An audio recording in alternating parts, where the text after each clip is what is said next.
Promo काफी धमाकेदार लग रहा है, आप तीनों ऑसम लग रहे हैं, क्या कहना चाहोगे? करण सर सबसे पहले आप। क्या मस्त लग रहे हैं हम तीनों। I think it's you know we worked on this show for a long time और काफ़ी मेहनत है इस शो में and we've come together all three of us and you know Mamta ma'am और यश सर हमें यू नो इतनी सारी वो बता के चले गए। द फैक्ट इज़ दैट कि उन्होंने एक बहुत अच्छा शो लिखा भी है और बहुत मेहनत की है क्रिएटिव्स की, राइटर्स की, यू नो डायरेक्शन टीम की, प्रोडक्शन टीम की and this is the result and you know so जब आप बहुत मेहनत करते हो और कुछ रिजल्ट अच्छा आता है और आप लोगों को अच्छा लगता है तो हमें भी you know we feel nice. Sir आप बताइए sir, how was experience? Experience यार ट्रिमेंडस था, अभी भी एक्सपीरियंस जारी है। चल बहुत बहुत हद तक जारी है और मुझे ऐसा लगता है कि ये दो भाइयों की जो कहानी है, मतलब ये करण ने मुझे बताया और मैंने भी चेक किया उसके बाद जाके कि ऑलरेडी कश्मीर नाम का एक हैशटैग बन चुका है करण और कश्मीर का, तो ये केमिस्ट्री कहीं पर झलकेगी वहाँ पे, जो लव हेट रिलेशनशिप है। तो आई थिंक ये एक अलग टाइप का शो है, अलग टाइप का एक्सपीरियंस है और मुझे तो बड़ा मज़ा आ रहा है। अभी भी लाइव में हमने देखा बहुत से सवाल आ रहे हैं कि करण कहीं ना कहीं तेजू को भी होना चाहिए था और भी बहुत से कमेंट्स आ रहे हैं। ट्रेलर के बाद आप लोगों ने कितने कमेंट्स पढ़े हैं? हम तो यहाँ पर हैं। आई थिंक ये अभी लॉन्च नहीं हुआ है आप लोगों के लिए स्पेशली ये दिस है ना। सो आई एम श्योर हमारे जितने भी लव्ड वंस हैं, हमारी फैमिलीज़ हैं, वो उनको भेजेंगे, हम उनका रिएक्शन देखेंगे and you know fans are fans. So there is lot of love that's come in. जो पहला प्रोमो भी है, हमारे छोटे छोटे स्निपेट्स भी आ रहे हैं कश्मीर के, रीम के, मेरे। So we are getting lot of love और बहुत यू नो बहुत एंटिसिपेशन है which is something that we really like.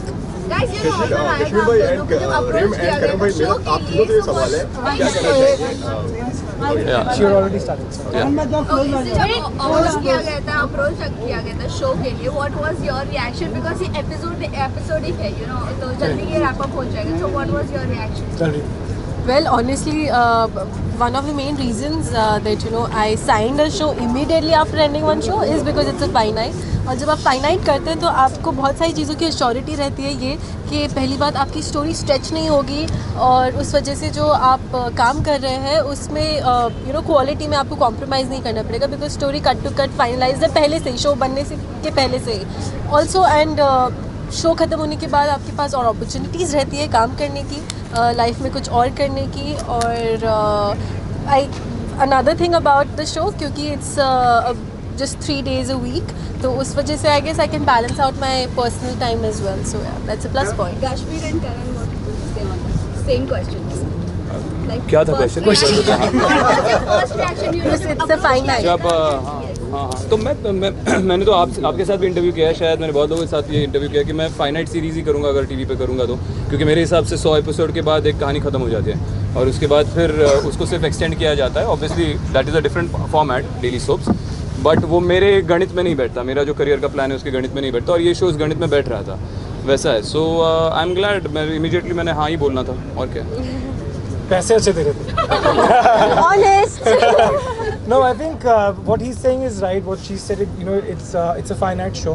और finite show में आप ये लेवल की क्वालिटी दे सकते हो, बिकॉज हमारे पास टाइम था, हमारे पास स्क्रिप्ट थी, हम प्री प्लान कर सकते थे कि हम बाहर जाएंगे, बजट तो है ही। So what happens in a show like this, no, आप भी फिर अपना एक्स्ट्रा 110-20% देते हो, बिकॉज यू नो कि ये ग्राफ है कैरेक्टर का, ये प्री डिफाइंड है, ये अरमान का कैरेक्टर है, ये ईशा का कैरेक्टर है, ये वीर का कैरेक्टर है। And it's not an easy show, with having 2 boys and a girl, और वो भी ऐसे इतने बड़े लेवल का शो, बट बिकॉज इतना क्या खतरनाक बोलते हैं। So I think it's a mix of both their responses. First ये जो शो है is something that is going to disrupt, we are hoping that is going to disrupt. TV audiences are demanding more and more from television, especially after the lockdown, because now they are infused with OTT. तो जो तो वो अब आप वो पुराने type के shows नहीं दे सकते हो. You have to come, you have to work harder, you have to bring new and new. That's how anything evolves. So I think this is a part of that. This is a part of that plan. एक dialogue जो बड़ा trend हो रहा है, hello brother. हाँ जी, या dialogue आपको बुलवाया गया था, जो डायलॉग नहीं, राइटर भी यही है शो का. हाँ जी, मैं खुद ही लिख रहा हूँ. इसके बाद जा रहा हूँ मैं अभी रूम में जाके कल का एपिसोड लिखूंगा. नहीं, see again these are things that you know आप करते हैं, और अगर वो चीज़ें ट्रेंड होती हैं तो उसका फ़ायदा हमें मिलता है. सो या I think I hope you got your answer. जैसे आपने कहा कि हमेशा ऑडियंस को कुछ नया चाहिए रहता है, तो वैम्पायर्स पे बुल्स पे पहले भी शोज बन चुके हैं, तो ये कितना डिफरेंट होने वाला है, कितना डिफरेंट लोगों को दिखने वाला है? How see again coming back to stories, you know, love stories वही रही हैं लाखों सालों से और अगले लाखों सालों तक भी चलती रहेगी. It is how you put it out, you know, आप उसको आज की डायनामिक्स के हिसाब से कैसे दिखाते हो. We know what television audience wants right now. जो हमारा टारगेट ऑडियंस है, हम जानते हैं कि वो क्या देख रहे हैं, वो क्या पसंद कर रहे हैं, and we have to cater to that. At the same time हमें अपने कल्चर और अपने वैल्यूज़ को भी पकड़ के रखना है, because at the end of the day television is still the biggest medium in the country right now. So it has to be an amalgamation of all of that. How we are going to entice the audiences is something that आपको देखना पड़ेगा 13th February से Monday to Wednesday, but trust me, we will not disappoint you. रीम आप हमेशा से रीम समय के बाद में दोबारा टीवी पर लौट रहे हैं, और क्या बदलाव देखते हैं आप जब दोबारा आपकी ब्रेक के बाद में शो पर आते हैं? Break, I think see I've been on and off of television, but fiction में वो हम वापस आए हैं. But अगर आपने प्रोमो देखा है तो आप समझ गए होंगे कि why I chose to be a part of this project, why I chose to work with Vishmi, why I chose to work with Reem, why I chose to be a part of this universe. It has to be something that again, you know, marks something. I also want to plan my next 5 years. You know, so every decision has to be like that. So fingers crossed. हाँ जी, रीम आप हमेशा से सभी बड़े एक्टरों के साथ काम करती रही है. करण और सर के साथ काम करने का कैसा रहा एक्सपीरियंस? मतलब made you old now suddenly. यार मुझे ऑनेस्टली बात समझ में नहीं आती, जब बॉलीवुड में इट्स सो इजी, तुम दोनों को बुड्ढा बना दिया. बड़े बड़े आपके पुराने वो ओहो प्लीज एक्टर्स की बात करें, हमारी बात करें. मैं तो 1990 नहीं क्या 2004 में पैदा हुआ. बट जोक से पार मुझे अभी भी समझ में नहीं आता, जब बॉलीवुड में this thing is so normal that Shahrukh Khan working with Alia Bhatt is so normal, तो टीवी में ये क्या ही अलग बात हो जाती है. कौन सी अलग बात आप लोगों को लगती है? That's how cinema has been since years, and it will be for the coming years as well. तो अगर बॉलीवुड में शाहरुख खान का आलिया के साथ काम करना इतना नॉर्मल लगता है, तो टीवी में मेरा दो मुझसे सीनियर लोगों के साथ काम करना इतना क्यों सबको अब नॉर्मल लग रहा है? I just don't get it. कैसा रहा रीम के मैम के साथ काम करने का? बहुत अच्छा, बहुत अच्छा. कुछ मस्ती हुई क्या हुआ? कुछ थोड़ा नहीं यार, मैं तो काम करता हूँ. मस्ती करने के लिए पार्टी कर लेते हैं हम लोग बाद में, लेकिन सेट पे सिर्फ काम करते हैं. हाँ चलो ना, काम ही करते हैं. He was expecting something. जब लोग ऑलरेडी पुराने कैरेक्टर्स को, पुराने रोल्स को इतना प्यार देते हैं, जब दोबारा जब टीवी पर आते हैं, क्या कहना चाहेंगे इसमें? प्रेशर इन द सेंस किस चीज़ का प्रेशर? मतलब ऑडियंस के प्यार का, क्योंकि उनकी एक्सपेक्टेशन ऑलरेडी हाई रहती है. आपके पुराने कैरेक्टर को लोगों ने इतना ज़्यादा प्यार दिया, इतना झलक में आए, लोगों ने बेशुमार प्यार दिया. बिल्कुल, मुझे ऐसा लगता है यार, किसी और की एक्सपेक्टेशन से ज़्यादा मेरी खुद की जो खुद से एक्सपेक्टेशन है वो बहुत ही ज़्यादा है. तो वो प्रेशर मुझे ज़्यादा है कि मैं अपने आप को पहले से बेहतर कैसे बनाऊँ. तो वो बाहर से क्या केओस हो रहा है, क्या नहीं हो रहा है, आप अगर अपने एक्सपेक्टेशंस पे खरे उतरोगे तो ऑटोमेटिकली लोगों की एक्सपेक्टेशंस पे भी खरे उतरोगे. तो I think that's all that matters to me. और ये मैं डिप्लोमेटिक आंसर, ये सही बात कह रहा हूँ मैं, बिल्कुल ये सच्ची बात कह रहा हूँ दिल से. बट भाई लकी बात है, बिल्कुल जिस तरीके का प्यार आपको मिलता है, जिस तरीके से लोग आप तीनों को एक्सेप्ट करते हैं, चाहे भाई आपको रियलिटी शो के अंदर हो, चाहे रिम आपके बाकी कैरेक्टर में हो, चाहे भाई आपको झलक में हो, किस तरह से देखते हैं आप ऑडियंस के इस प्यार को? किस तरह से देखता हूँ? I think it is a responsibility कि मैं अपना 200% हर दिन उठ के दूँ. मैं कभी ऑटो पायलट पे ना चला जाऊँ जब मैं शूट करता हूँ. मैं मतलब मैं अपनी लाइनें बोल के घर ना जाऊँ. मैं हमेशा कुछ नया लाने की कोशिश करूँ हर एक सीन में, क्योंकि उसके लिए जैसे करण ने भी पहले बोला कि पैसे चार्ज करता हूँ, वो सिर्फ जोक नहीं है, बट हम पैसे चार्ज करते हैं. किसी ने बहुत सारे पैसे, लाखों करोड़ों रुपए लगाए है उस प्रोडक्ट पे, और हम जाकर वहाँ पर अगर पूरी ईमानदारी से काम नहीं कर रहे हैं, हम जाकर वहाँ पर रोज़ कुछ नया क्रिएट नहीं कर रहे हैं, तो हम बहुत बड़ी बेईमानी और नाइंसाफ़ी कर रहे हैं उन लोगों के साथ जो हमारे पीछे लाइन में खड़े हैं, जिनको ये मौका मिल सकता था, जिन पर करोड़ों रुपए लगाए जा सकते थे.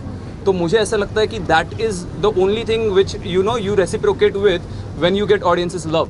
कि एक आदमी अगर अपना 1 घंटा मंडे को अपना बाकी सारा काम छोड़ के टीवी के सामने बैठ के मुझ पे इन्वेस्ट करने वाला है, तो ये मेरी जिम्मेदारी है कि मैं रोज सेट पे जाके कुछ नया क्रिएट करूं और शिद्दत के साथ क्रिएट करूं. तो that responsibility is all I care about. Well, I totally agree with him. I guess he just said it right. और I have nothing left to say. आपने क्या स्पेशल तैयारी करी for this role, for this character? Special तैयारी ये की कि मैंने वेम्पायर डायरीज नहीं देखी. वॉज माई स्पेशल तैयारी because it's not a true copy of Vampire diaries.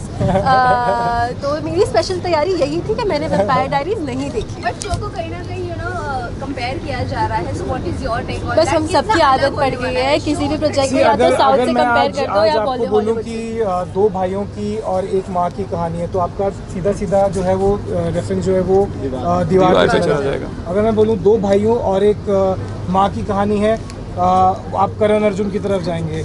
अब मैं कोई आपको reference, so as it is you know supernatural fantasy एक इतना थिन बैरियर है कि उसमें बहुत ही कम चीज़ें बनी हैं, और जितनी चीज़ें बनी वो इतनी आइकॉनिक बनी है कि आपको रेफरेंस करना ही पड़ेगा. Eight the end of the day आप अगर आपको लगता है कि हम ऐसा कुछ बना रहे हैं तो आप वही देखोगे ना, ये क्यों देखोगे. It's as simple as that. Guys, we have the makers also here. आइए सर. मैम